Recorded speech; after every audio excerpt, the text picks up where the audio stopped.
نحمدہ ونصلی علی رسولہ الکریم اما بعد فاعوذ باللہ من الشیطان الرجیم بسم اللہ الرحمن الرحیم۔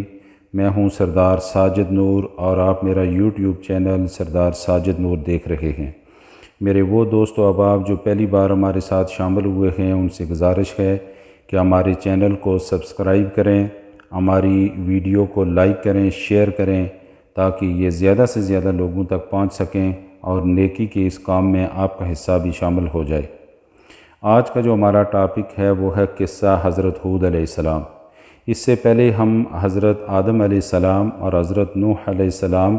کے واقعات بیان کر چکے ہیں، اور آج ہمارا ٹاپک حضرت ہود علیہ السلام ہے۔ حضرت ہود علیہ السلام حضرت نوح علیہ السلام کے بیٹے سام کی نسل سے تھے، اور آپ سام کی تقریباً 5ویں نسل میں پیدا ہوئے۔ آپ کا قبیلہ حاد سے تعلق تھا۔ یہ ایک عربی قبیلہ تھا جس کی رہائش عمان اور خدر موت کے درمیان ریت کے ٹیلوں والے علاقے، جس کو احقاف بھی کہتے ہیں، اس علاقے میں یہ قوم آباد تھی، اور جس بستی میں یہ آباد تھی اس بستی کا نام مغیث تھا۔ یہ لوگ زیادہ تر لمبے لمبے ستونوں والے خیموں میں رہتے تھے، جیسا کہ اللہ تبارک تعالیٰ نے سورہ الفجر کی آیت نمبر 6 سے 8 میں فرمایا ہے کہ الم تر کیف فعل ربک بعاد ارم ذات العماد التی لم یخلق مثلها فی البلاد۔ کیا تم نے دیکھا نہیں کہ تمہاری پروردگار نے عاد کے ساتھ کیا سلوک کیا، اس اونچے ستونوں والی قوم ارم کے ساتھ، جس کے برابر دنیا کے ملکوں میں کوئی اور قوم پیدا نہیں ہوئی تھی۔ یہاں پہ ارم کا بھی ذکر آیا۔ ارم حضرت ہود علیہ السلام کے جد امجد کا نام تھا، اور یہ لوگ اس طرح کے لمبے لمبے جو ستونوں والے خیمے بنا کر رہتے تھے۔ مثل و خاص سے مراد یہاں پر ہے کہ ان جیسے لمبے قد والے اور طاقتور لوگ اللہ تبارک تعالیٰ نے کسی اور ملک یا اور قوم میں پیدا نہیں کیے۔ یہ واقعہ جو ہم نے اس سے پہلے حضرت نوح علیہ السلام کا واقعہ بیان کیا ہے، تقریباً 100% اسی سے ملتا جلتا یہ واقعہ ہے۔ اس قوم کے اندر جو بیماری پیدا ہوئی، جو برائی پیدا ہوئی، وہی برائی اس قوم کے اندر بھی پیدا ہوئی، اور جو وہاں پر واعظ و نصیحت حضرت نوح علیہ السلام نے اپنی قوم سے کیا، تقریباً اسی سے ملتا جلتا واعظ و نصیحت حضرت ہود علیہ السلام نے بھی اپنی قوم سے کیا۔ اور یہ لوگ بھی بت پرستی میں مبتلا ہوئے، جس طرح کہ نوح علیہ السلام کی قوم تھی۔ نوح علیہ السلام کی ہم واقعات میں پڑھ چکے ہیں کہ ان کی قوم سوا، یغوث، یعوق اور نصر نامی جو بت تھے، ان کی عبادت کرتے تھے، اور اس طرح وہ لوگ شرک میں مبتلا ہوئے تھے۔ اور یہ جو قوم ہود تھی، اس میں بھی کہتے ہیں کہ سمد، سمود اور ہر نام کے بت انہوں نے بنائے ہوئے تھے، اور یہ قوم بھی شرک میں مبتلا ہو گئی تھی۔ حضرت آدم علیہ السلام سے لے کے 1000 سال تک ہم پہلے بیان کر چکے ہیں کہ لوگ توحید پرست تھے، یعنی ان کے اندر بت پرستی اور شرک نہیں تھا۔ سب سے پہلے یہ برائی حضرت نوح علیہ السلام کی قوم کے اندر پیدا ہوئی۔ نوح علیہ السلام کے واعظ و نصیحت پر وہ قوم راستے پہ نہیں آئی، بہت تھوڑے سے لوگ آئے، اور باقیوں کو اللہ تبارک تعالیٰ نے پانی کے عذاب سے ہلاک کر دیا۔ اور یہ قوم ہود بھی بالکل اسی طرح بت پرستی میں مبتلا ہوئی جس طرح قوم نوح مبتلا ہوئی تھی، اور ان پر بھی اللہ تبارک تعالیٰ کا عذاب آیا۔ فرق صرف اتنا ہے کہ ان کے اوپر پانی کا عذاب آیا، اور ان کے اوپر آندھی کا عذاب آیا۔ باقی جو واعظ و نصیحت حضرت نوح علیہ السلام نے اپنی قوم سے کی تھی، تقریباً اسی سے ملتی جلتی جو واعظ و نصیحت ہے وہ حضرت ہود علیہ السلام نے بھی اپنی قوم سے کی۔ یہ جو قوم عاد تھی، اس کو عاد اولیٰ کہا جاتا ہے۔ ایک عاد اولیٰ ہے اور ایک عاد ثانیہ ہے۔ عاد اولیٰ جو ہے یہ حضرت ہود علیہ السلام کی قوم ہے، اور عاد ثانیہ جو ہے یہ حضرت صالح علیہ السلام کی قوم ہے، جو تقریباً ان کے 100 سال بعد آئی۔ تو یہاں پہ جو ذکر ہو رہا ہے یہ قوم ہود یعنی عاد اولیٰ جو ہے اس کا ذکر ہو رہا ہے۔ ہود علیہ السلام نے اپنی قوم سے جو واعظ و نصیحت کیا، اس میں بہت ساری صورتوں، قرآن پاک کی بہت ساری صورتیں ہیں جس میں ان کا ذکر ہے۔ جس طرح ہم نے سورہ نوح میں پڑھا، اسی طرح اس کے اندر بھی سورۃ الاعراف، سورۃ المومنون، سورۃ ہود، سورۃ شعراء، اور ایک مکمل سورۃ ہود آپ علیہ السلام کے نام ہیں، اور قرآن پاک کے اور بے شمار مقامات پر اس قوم کا ذکر کیا گیا ہے۔ سورۃ الاعراف آیت نمبر 65 سے 72 میں اللہ تبارک تعالیٰ نے فرمایا، اس آیات کا کچھ مفہوم اس طرح ہے کہ اس طرح قوم عاد کی طرف ان کے بھائی ہود کو بھیجا گیا۔ انہوں نے کہا، بھائیو، اللہ کی عبادت کرو، اس کے سوا تمہارا کوئی معبود نہیں، کیا تم ڈرتے نہیں ہو؟ تو ان کے قوم کے جو سردار جو کافر تھے کہنے لگے، اب یہاں پر بھی آپ نے دیکھا کہ قوم نوح کی طرح سب سے پہلے جو ان کی قوم کے سردار تھے جو کافر تھے انہوں نے تکذیب کی تھی، اور یہاں پر بھی سب سے پہلے جو حضرت ہود علیہ السلام کی جو قوم کے سردار جو کافر تھے انہوں نے سب سے پہلے آپ کا انکار کیا، اور وہ کہنے لگے کہ آپ تو ہمیں دیوانہ نظر آتے ہیں، ہم تم کا جھوٹا خیال کرتے ہیں۔ تو انہوں نے کہا بھائیو اس میں حماقت کی کیا بات ہے، میں تو رب العالمین کا بھیجا ہوا پیغمبر ہوں جو اس کا پیغام تم تک پہنچاتا ہوں، تمہارا خیر خواہ ہوں، اور اس بات پر تمہیں کیا تعجب ہے کہ اللہ تبارک تعالیٰ نے تم ہی میں سے ایک شخص کو منتخب کیا جو تمہیں اللہ کی طرف بلاتا ہے، تجھے واضح نصیحت کرتا ہے۔ ہود علیہ السلام نے ان کو کہا کہ دیکھو قوم نوح کے بعد اللہ تبارک تعالیٰ نے تم لوگوں کو سرداری دی، تم کو اپنی نعمتوں سے نوازا، تو تم اس اللہ ہی کی عبادت کرو۔ تو وہ کہنے لگے اس کے جواب میں کہ کیا ہم تمہارے اکیلے ایک اللہ کی عبادت کریں اور ہمارے باپ دادا جن کی عبادت کرتے تھے ان کو چھوڑ دیں؟ اگر تم سچے ہو تو تم اس چیز سے جس کو تم ہمیں ڈراتے ہو جس سے، یعنی اللہ کے عذاب سے، اس کو لے آؤ۔ تو ہود علیہ السلام نے کہا کہ اللہ کا عذاب اور غضب کا نازل ہونا تم پر مقرر ہو چکا ہے، بس یہ ہے کہ وہ کب آئے گا اس کو اللہ ہی جانتا ہے، اور جس چیز کی نسبت تمہارے باپ دادا نے اللہ کی طرف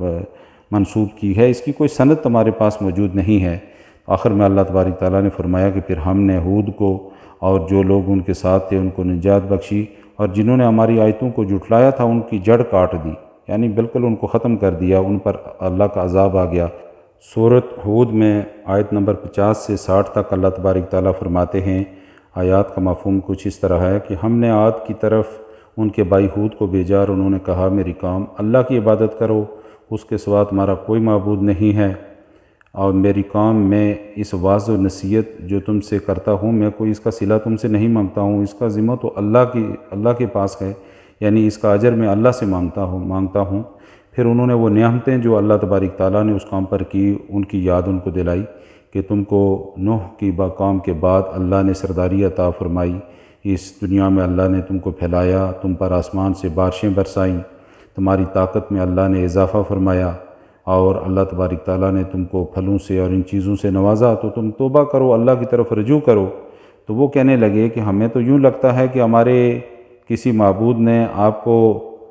آصف زدہ کر دیا، دیوانہ کر دیا۔ تو انہوں نے کہا کہ میں اللہ کو گواہ بناتا ہوں اور تم بھی گواہ رہنا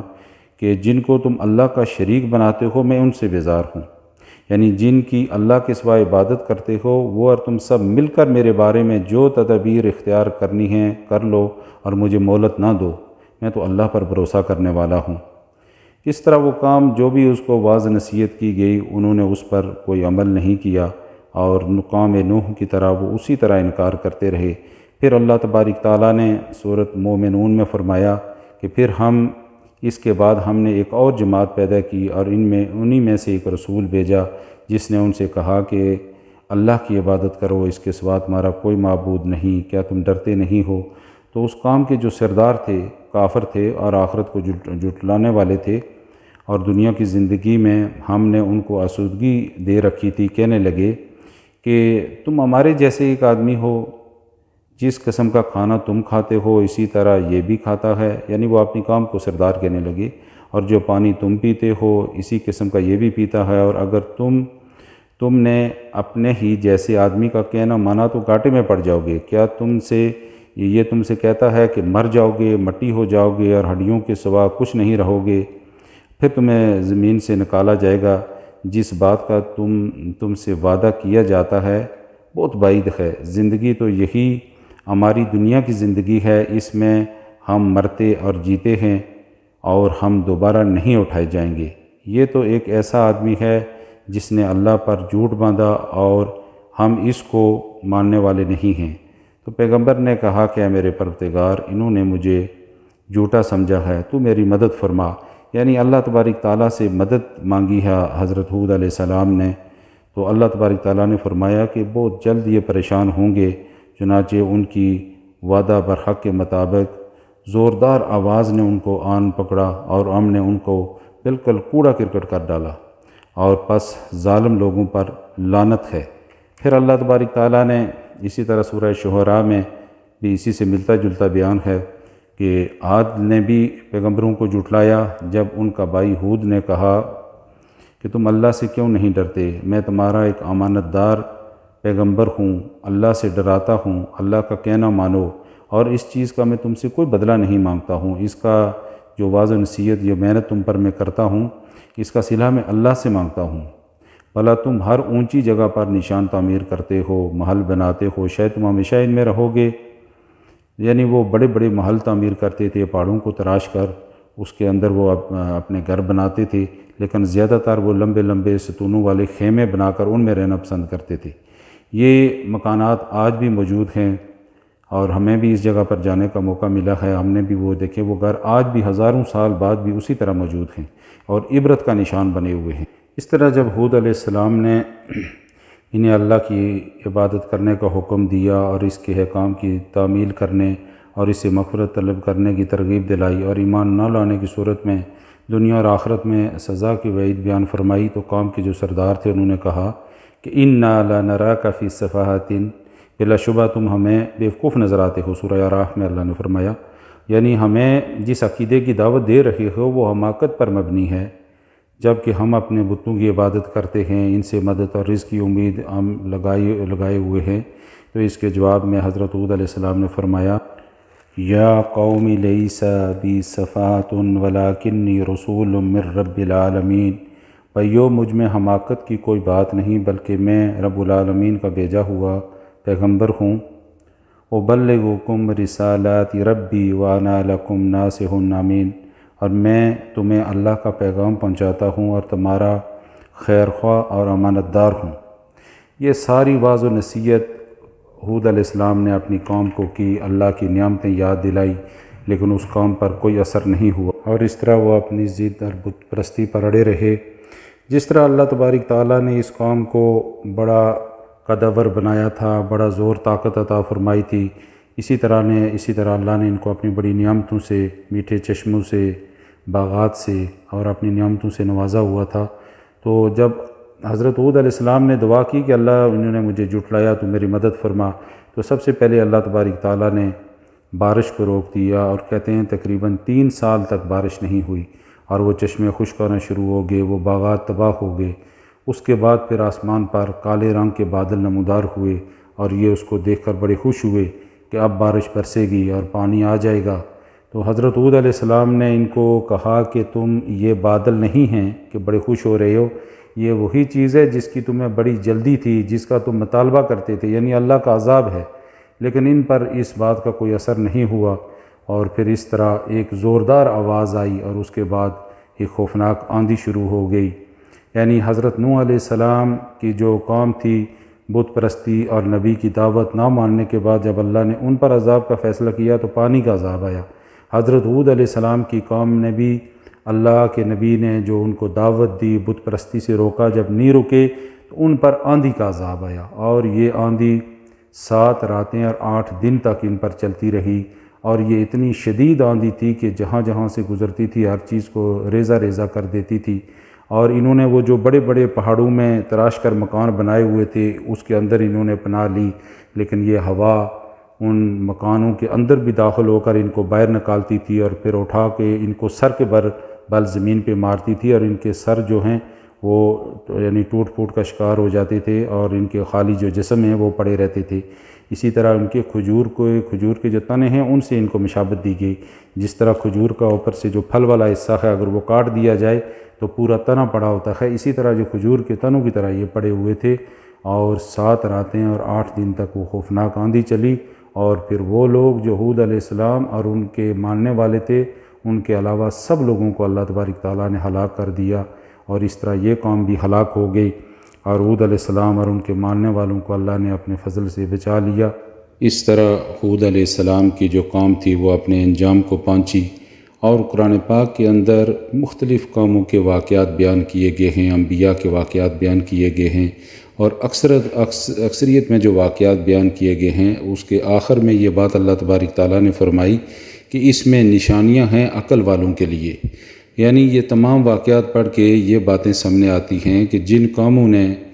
اپنے اپنے نبی کی بات مانی، اللہ تبارک تعالیٰ نے ان کو اپنے عذاب سے بھی بچایا اور ان کو وہ عزت اور مقام دیا جن کے واقعات قرآن میں نازل کر کے قیامت تک باقی رکھ دیے ہیں۔ اور وہ لوگ جنہوں نے انبیاء کی مخالفت کی، نبیوں کے طریقے پہ نہیں چلے یا بت پرستی اختیار کی یا نبیوں کی نافرمانی کی، ان کو اللہ تبارک تعالیٰ نے عبرت کا نشان بنا دیا اور قرآن میں یہ واقعات نازل کر کے ان کا وہ عبرت کے واقعات قیامت تک آنے والے انسانوں کے لیے بھی ایک مثال بنا دیے۔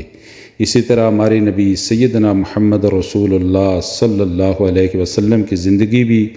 مثالوں، مصائب سے، تکلیفوں سے بری پڑی ہے جو ہم امت کے لیے وہ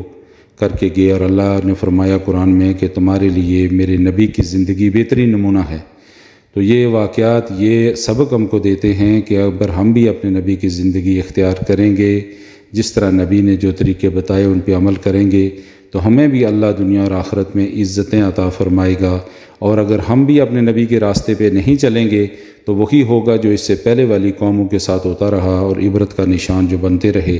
تو میری دعا ہے کہ اللہ تبارک تعالی ہمیں دنیا میں ہمارے پیارے نبی سیدنا محمد صلی اللہ علیہ وسلم کا طریقہ کار نصیب فرمائے، اللہ ان کی پیروی کرنے کی ہمیں توفیق عطا فرمائے،